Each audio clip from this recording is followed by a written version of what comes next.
Hey everybody, and welcome to another exciting episode of A Woman's Changing Place in History. I'm your host Taylor, and this is Karen. We have with us a very special guest today named Abby Camerzell, here to talk about the Victorian age. Abby, how you doing? Great, how are you? I'm doing good. This is Sparky, by the way. Alrighty, let's go ahead and get started. The first question is, what is life like for a young Victorian age girl? Well, they started their education at about age 4 at home, where they learned basic etiquette and practical skills like sewing from their mother, a nanny, or a governess. Interesting. Now, do they ever attend a real school, say, a public school? They attended something like a public school, but it was a boarding school for the richer students where they learned French, music, dancing, or drawing. That's really fascinating, Abby. Really fascinating. On to the next topic.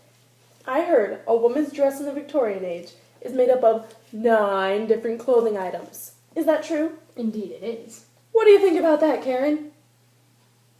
Ah, Karen, you're so funny. Now let's see if I can remember some of these clothing items. The first one was, if I'm thinking correctly, the drawers, which are like undergarments. You are right. The second is the slip. The third is the corset. And what exactly does that do again? Well, it goes around your waist, and you cinch it up very tight, and it accentuates how tiny your waist looks, which was very popular in these days. I see.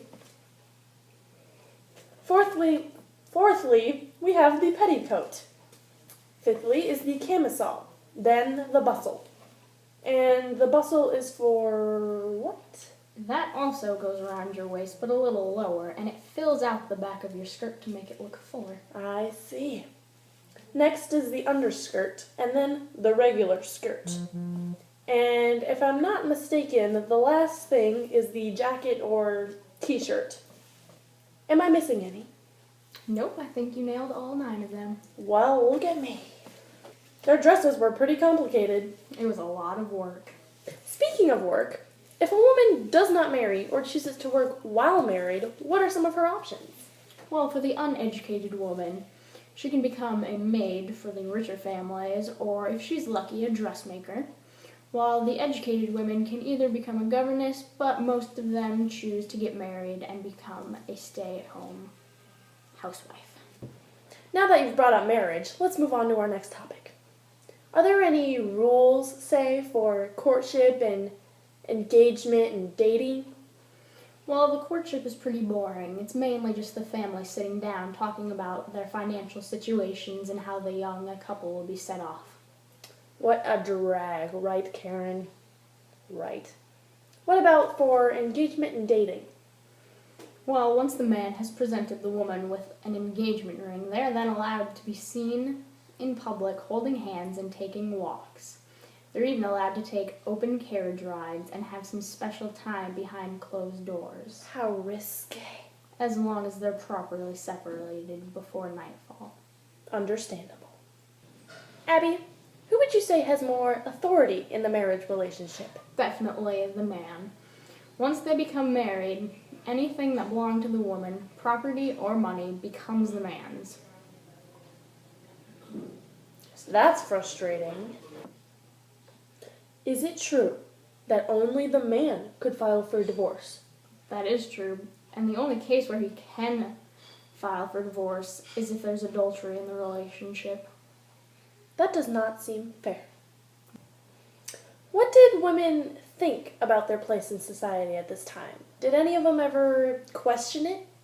Up until this point, no one questioned their place, but some were starting to wonder why men were considered the dominant sex.